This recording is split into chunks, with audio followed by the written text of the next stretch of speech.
Hi everybody, what's going on? Welcome to Sit Down. I'm DJ Sixsmith, hanging out with Carmen Ejogo. Great to meet you. How are you? Too. Very well. Very, very well. So it seems like things are in a pretty interesting spot for you these days. Lots going on. So what's life been like for you the last couple months? Lots of kids. I'm actually a mum more than anything. You know, as when I can be just that, that's actually perfect. And then I sort of fit in movie world and TV world, you know, as and when I can. No, it's been exciting to be part of this whole cycle of talking about True Detective because it's a really exciting and interesting project and great character. So I've actually been enjoying the last few months of talking about Amelia endlessly. How many kids do you have? 2 kids, Nice. and they're big. They're like millennials, so it's like, ooh, these millennials are they're a lot of work. But yeah, so I'm doing that half the time, and then talking about True Detective a lot at the moment too, which like really it's been a lot of fun because you make the project. It takes A long time. a long time. Yeah. It's a labour of love for Yeah. 7 months. We did it last January till around sort of July, August, and then finally you get to People get to share see it with the it, yeah. audience, and then you get the feedback, and it's exciting. Sometimes it's really exciting. Sometimes it's just about the process for me, and I just like doing it, and I move on. I don't even see the finished film or TV thing. But with this one, it's actually been fun talking about it. Yeah. I'm definitely interested in wanting to watch all the way through too. Yeah, well, I think that's why I've been enjoying talking about it, because Amelia is this sort of creeper of a character where if you just watch the first couple of episodes, you don't get a real sense of how important she's going to be. But if you get through the whole season, and if, you know, and as I get to talk about the full season, I get to really express just how relevant and resonant she is, and yeah, it's just a really wonderfully complex woman that I get to bring to the screen, and that makes me happy. You've played a lot of really fascinating women in the past. So when you first were introduced to Amelia, what interested you about her, and what was most difficult to play? Yeah, I think I was most sort of compelled by the idea of playing a character that on the surface seemed like she was just like a housewife, frustrated mum, you know, this sort of person, but that over time I would have the opportunity to sort of turn her into something way more complex and way more interesting. And by the time you get to the 8th episode, you realize that Nick Pizzolatto, who created the show, that he'd written this really extraordinarily depthful and complex woman that really becomes the true detective of the season. She's the poet of the season. She's the subconscious of Mahershala Ali's character Wayne, and she also writes this amazing book that ultimately solves the case. You know, so who doesn't want to play a part like that? Great role. Yeah, Absolutely. I mean, really, and it's so like the way Nick create, like the whole show this season is so subversive, and Amelia is part of that subversion. So she seems like she's going to be one thing when you first get to know her, and then she becomes something so much more impactful that you don't necessarily see coming. Right. And there are a lot of things that Nick did with this season that I think are kind of, you know, doing the same thing. Like you start the show thinking it's again something that's quite similar in some ways to season 1, and it's really satisfying in that way. But by the time you get to the end of the 8th episode, you've gone on this completely different journey, which is really weirdly hopeful and about love and time and really big themes. And he's a really smart writer. It's a pleasure to get to work with his words. That's awesome. And the fascinating thing about this show is that it's had a couple different iterations here, and it's been so impactful with so many different people brought into the mix. So for you, do you watch the first couple seasons? Do you just come into it blind? How'd you handle this whole thing? So I didn't watch the first season when it first came out because I found it really odd. Like it was, like the timing was weird to me. It was just very slow, the pace. Then I realized that it was just really radical and really freaking like doing its own thing. And that's amazing. That doesn't happen very often.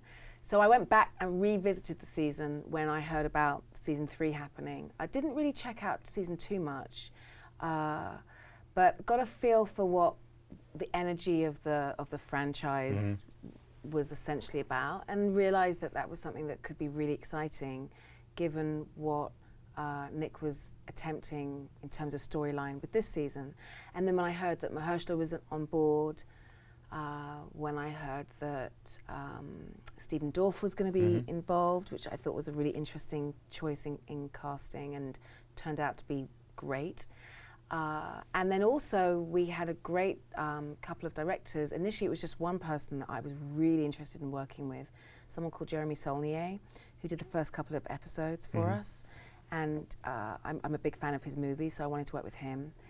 And then Nick, the writer, for the first time was directing with this season. So for a lot of reasons, I knew it was going to be an interesting experiment to be part of. And you've worked with so many different talented people, but writers are so important. The right director is really critical, and also having the cast. But I'm sure it was cool for you to have all of that in one season and in 8 episodes where it's like a nice bingeable type of show. Yeah. I mean, you really do have to take all of that stuff into account from the get-go, because it's like you can have amazing actors to work against, but if you're working with a director or not great words on the page, then it's going to fall flat. Struggle. Yeah. It's not going to come together, no matter how good you are. Right. And so all of those, but it's rare that you get all of those pieces of the puzzle coming together, like and even beyond the obvious sort of pack, the writers, the directors, and the actors, hair and makeup, that they came through on this show in a way that was so massive. Like, I'm an actor that really relies on wardrobe and hair and makeup to really help me figure out and forge character. And so Amelia's hairstyles, you know, are very definitive and very defining of who she is through the ages, and they were amazing. Wardrobe, I've worked with some of the best costumers in the business, from Colleen Atwood, who's Oscar-winning for work that she does with Tim Burton. I've worked with her on Fantastic Beasts, and she was amazing, helping, you know, allowing me to really sort of collaborate. Same with Ruth Carter, who I've worked with twice on Sparkle and Selma. She was amazing as well, let me really redesign with her ideas and costumes that made sense for certain scenes and moments. And I had somebody equally brilliant in Emma Potter, who worked on this season of True Detective. She really had a huge task at giving all of us these incredible defining looks and silhouettes for each era, each decade. And she was very amenable to me being collaborative and coming up with ideas and looks and palette and all that good stuff. That's the fun stuff for me. Yeah, that's really interesting, because that's part of the thing that you don't really hear much about. It's just like, all right, we're going to get this script, this show, but like costumes are such a big part of it. And I think it's really awesome that you take such a collaborative role. So when did you feel like that was going to be a bigger part of your career? Was it something that's always been there, or kind of later on in the mix? In terms of the stuff, all that other stuff that sort of, I've been making my own clothes since I was 11, so I've had a sewing machine since that. So that's always been important. Yeah. But I think you could speak to some of the greats. I think, you know, I feel like Olivier maybe, you know, once talked about, you know, he starts with his shoes. Somebody, one of the greats. There's probably a few of them actually. I'm sure, that, you know, they find the shoes that make best sense for the character, or they start with a hat or an accessory, or, you know, whatever it might be that feels like the embodiment of that character. And so for me, for Amelia, hair was really important. You know, it's a real conversation point. You know, a real conversation piece for women of colour in daily life, and certainly back in the 80s. You know, Amelia's a school teacher in Arkansas, so she's kind of an outsider, and so finding ways through wardrobe and hair and makeup to express that was important to me. And so having this very sort of like straightened out, blown out hair, it was a little bit inspired by images I'd found on covers of Ebony magazine and magazines of the day. I think Lisa Bonet might have had something similar in The Cosby Show, or, you know, just sort of moments that I remember and that I was able to find as references. I went through a lot of school yearbooks of the actual area to see what girls would have worn, and so yeah, that stuff I find to be a lot of fun. And then by the 90s, she's turned into a real artist, and so the hair's curly and it's long and it's more boho-y, and she's more herself in many ways. And so yeah, I think when you're working with a great team, you can really come up with a fully fledged character. How'd you get through your hands on those yearbooks?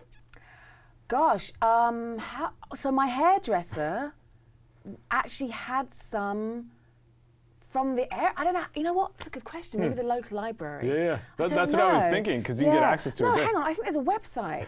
I think there's like a website of yearbooks. Right, like a yearbook.com yeah, type of thing. exactly. Yeah. And I think we did a lot of that. Okay. And so he would then pull images and show me, you know, this is what girls in that area It's a would smart have been. move to yeah, do. right. Yeah, I'm definitely. going to do that more often because I get to do a lot of sort of period stuff. You know, Selma and Sparkle. I'm always in another decade. Rarely am I doing sort of contemporary work. So I'll be checking out yearbooks.com There you going go. forward. It's your go-to no spot. doubt. Yeah. So thinking about today's world, I mean, Mahershala Ali, obviously a big name and a guy who's done great stuff, but just tell me about the guy that he is away from it all. We know he can act. He seems like a chill dude, but like, what was it like actually interacting with him every day? Yeah, I mean, we had a really interesting task on our hands because we had to play a couple that were both madly in love and also had nothing in common with each other, and figuring out how to sort of navigate Nick Pizzolatto's really very honest writing was a lot of work. It was a real challenge. You know, sometimes a performance is very evident and in front of you in a very clear way, and it's very clear which beats you're going to hit to get the point across. And then sometimes you get material where the writing is so, I don't know, just so authentic that it's more like real conversation and real interactions, and there's no attempt by the writer to make it feel comfortable for the audience. And so that actually, I think, made what we had to do a lot more challenging. And so off camera, there was a lot of talking, a lot of conversations, a lot of working out what we were aiming for. I think he was freaking out at times as to what my process was, like, what is she going for? I don't know how this is going to work. But I always knew that just sort of staying in the pocket of what Nick had written, which was at times very odd in the way it felt, but in its oddness, I knew it would feel real. I knew that if I just trusted that we would be doing something really remarkable. And I actually think that Mahershala and I brought to the screen a really unusual couple. Yeah. And a really fresh couple. That was that was the challenge. You know, for every job, you kind of go in with a lot of anticipation and expectations as what could happen. And one of the things, but sometimes it doesn't happen. Sometimes you don't pull it off. But I was like, well, if I can at least come out of this knowing that he and I really went for something that felt fresh in terms of the way a relationship looks like on screen, that feels really honest, then I can walk away knowing that I did my job. And I feel like we did that at least. That's awesome. So you mentioned how it was an odd, weird feeling with the script. Have there been other projects that made you feel that way, or is this kind of distinct in that manner? This is really distinct in that manner, and I think it's to do with the rhythms of the material. It just was. It's hard to explain what I mean by that, but you know. Yeah, I never heard that description. I know. But if you watch some of the scenes, like the opening scene between he and I, where we're in the classroom together, you know, there's so much that's subtext, right? And there's so much that's like not eye to eye that I'm just sort of talking, but not to him, and then kind of make eye contact again, and he the same with me, and it's all over the place, and. A lot of depth there. There's a lot going on, and a lot of, you might find a director that would encourage you to just hone in on each other, or sort of keep it right here, or that's where and thankfully we were among a team of creatives that really respected Nick's writing and really respected that what Mahershala and I were like aiming for was going to work. And even though it was a little odd, I think it did it ultimately, and it just makes for this very, I just keep going back to the word authentic and honest couple. And fresh, yeah. Yeah. Definitely. So you mentioned period pieces. Let's talk about Selma, because that's a movie that hits you right in the gut. Yeah. And you have you playing Coretta Scott King, you have Ava DuVernay, there's so many different people attached to that. When you think about Selma now, what still sticks with you from everything? Wow. Gosh, it was a big experience for me for many reasons, for personal reasons, at a time in my life. It was just a lot. And I'm just really grateful for the opportunity throughout my career that I've gotten to be parts of projects that stand the test of time, that we can still talk about that film and it still has resonance. It's a classic, and I feel like True Detective is classic television, and I feel very proud that I've been invited to the party, you know, from time to time to be, you know, part of a group that are trying to make classic cinema or classic television. You know, it doesn't happen as often as you'd like, and I tend to hold out, and I always feel so sort of excited when I get, you know, I get into bed with, you know, with a group of people and a project, and it pays off in that way, because you can't. There's so many things that could go wrong. Absolutely. So many things that can go wrong. So many things that are out of your control as an actor. And that was one of those projects that we just knew when we were making it. Same with True Detective. That we just knew while we were making it that it was special, that it was heartfelt, and that it was going to have value. And it certainly did. Yeah, I really feel like that about Selma. You know, for a lot of people, those kind of projects are their only, as an audience member, that's their only sense of that moment in history. Right. So it's a really important thing to get it right, because, you know, right. I mean, what is right when you're talking about history and truth? I mean, where does the truth lie? It's all sort of subjective, but to try and at least be as researched and as professional and really go into it with as much passion and commitment and take it as seriously as you can, that's definitely what I consider to be part of my job when I'm working on historical pieces that I know are going to go out into the world and have impact beyond just being a movie. You know, it's, for some people, it's their only sense of history, it's their only sense of voting rights, it's their only sense of civil rights, and I don't take it lightly that I'm part of the dissemination of that kind of information. Yeah, and history is always going to be portrayed a certain way, but for you, like, you're playing an actual person. Right. And people always thought about her husband, but didn't always think about her as a person. And you played her twice, right? Yeah, I did, and I got to meet her, and one of the great... That must have been amazing. Well, and one of the great compliments of my life was hearing from Coretta Scott King that she loved my performance of her. That's awesome. So, you know, it's... Any critics can, like, not in. Said, don't go even away. need to hear I got it. the number yeah, one. Exactly. If she liked it, I'm all good. But yeah, really, such an honor to bring someone like her to life. Very, you know, particularly her, because as you said, she's an unsung heroine in many ways. Her husband really was the focal point, and yet, you know, his politics, his whole philosophy was very much informed by her philosophy and her education and what she understood and what she knew and brought to him in those early days. So really such an honor. Definitely. So you've done some other cool projects during your career. What else sticks out along the way? Oh gosh, I always forget what I've done. Like, okay, so love Fantastic Beasts is like really what again, like, very grateful to be somebody that got to be part of that universe, and to be the president of the Wizards Association. I mean, that's not just a bad deal, right? It's pretty cool. And you know, I'm a huge fan of J.K. Rowling and who she is as a human being in the world. You know, game changer, yeah. Yeah, and I really am. I feel very fortunate that I've mostly got to work with people who I actually like who they are as people. You know, and so that's been pretty cool. The Girlfriend Experience, which I did about a year or so ago, was a really sort of brave sort of leap of faith for me. I hadn't done anything like that before, so that I love it when I get to be fearless and I get to take a risk. Take a risk. Yeah, I like being a risk taker whenever I get that opportunity. So that was cool. Working with Ridley Scott on Alien Covenant was amazing. I've been a fan of his work since I was a kid. I grew up in the UK where he started out as a commercials director, and I would watch his TV commercials, and he was always genius at that. And then to watch him sort of rise, I always had sort of my bucket list of directors to work with, and he was always on it. Geez, you did a Denzel movie?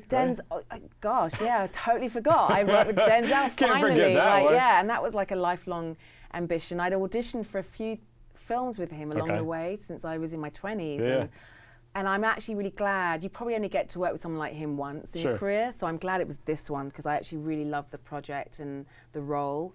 Those other roles that I didn't get might have been far less satisfying, you know, because they were sort of more like the girlfriend or the, you know, kind of character. This, I really love the character of Maya that I play in Roman J. Israel. It's really the sort of soul of the film, and so that was fun. Gosh, who else have I worked with that I had fun with?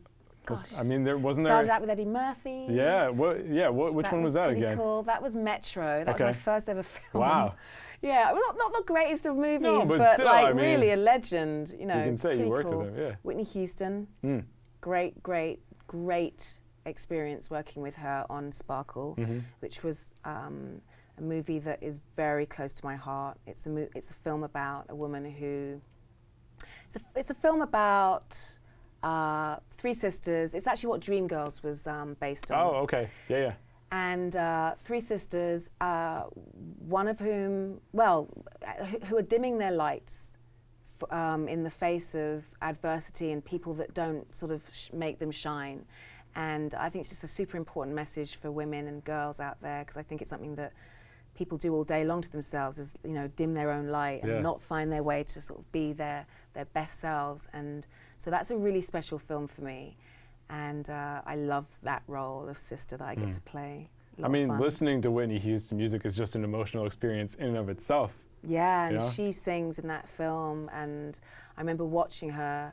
It'd been a while since she'd had to do that. You know, it was almost. It'd been a while since she'd had to do that in front of an audience, and she was super emotional on the day, and everyone in the audience was emotional. We were in a church. It's a very special day that I'll never forget. Lots of great days on that set. That's really cool.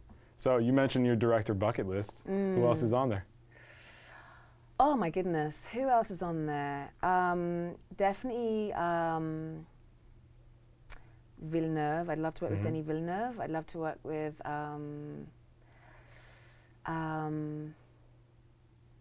oh gosh, who else? Jordan Peele is on my list. That would be a good one. I think he's super interesting. I remember I started following.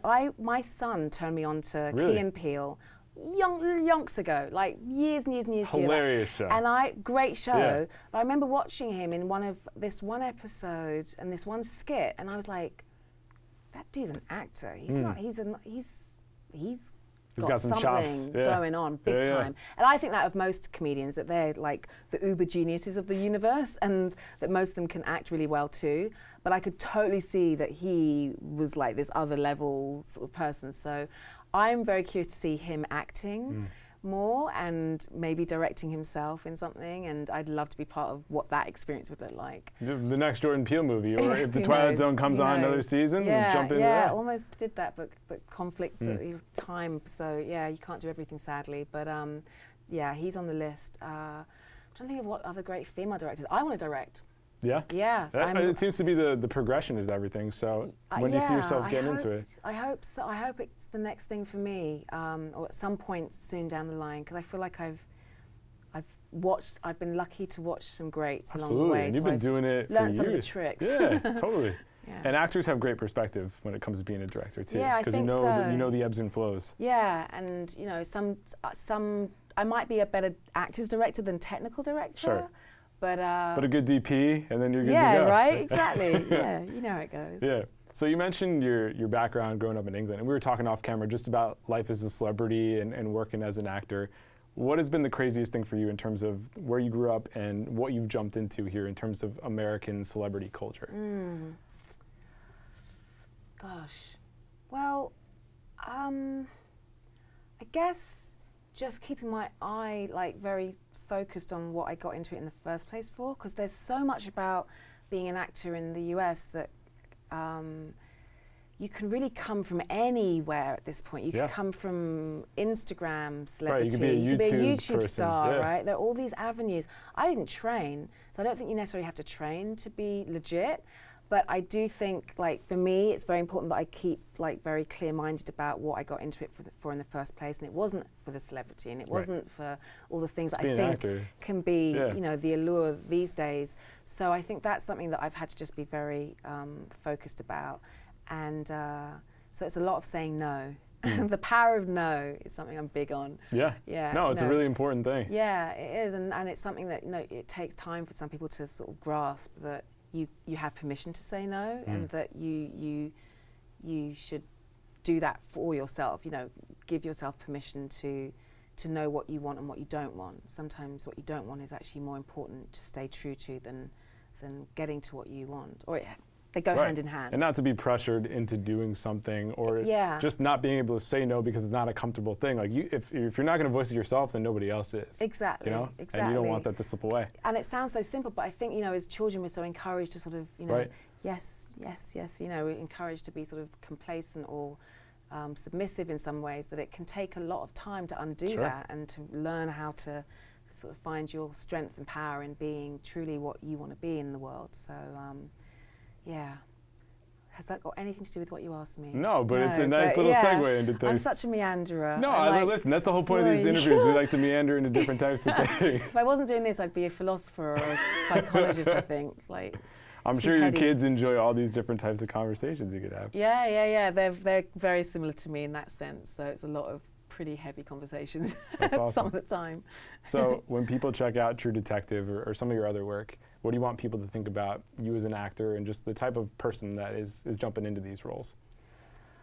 Oh gosh, I mean, I don't want them to be thinking about me at all. I want them to not see me. Like, I really you want them to focus on the character. Yeah, I really hope that I do enough of a job to, you know, fully sort of engage and embrace the character, that you're not really sort of thinking too much about who am I when I'm at home. That would be a shame if that was. I would not have done my job properly if that was the case. Yeah, I mean, I'm excited for people to get into the show, though, even at this late stage, even if they didn't get to see it real time. That's the joy of, you can jump in any time, and to actually get through all 8 episodes is when you really appreciate the impact of the character of Emilia. And that's major commitment, too. Yeah. But if they're along for the ride, they get to see that whole development. The whole journey, and it really is, it was a pleasure to do it. It was hard work. It was a lot of hard work. And it was one of those slightly, you know, it's one of those, some jobs you know that the character is going to really shine on screen, and some characters are much quieter and much smaller, and they find their value and they find their way into your heart, into your head. I feel like Emilia is one of those characters that if you stay with her, you know, by the end, you really do appreciate the impact that she's had on the season. And yeah. And I hope everyone gets to enjoy it. No doubt. Well, Carmen, it's been a pleasure. Thank you so much for coming in. True Detective on HBO. Check it out now. We'll see you next time here on The Sit Down.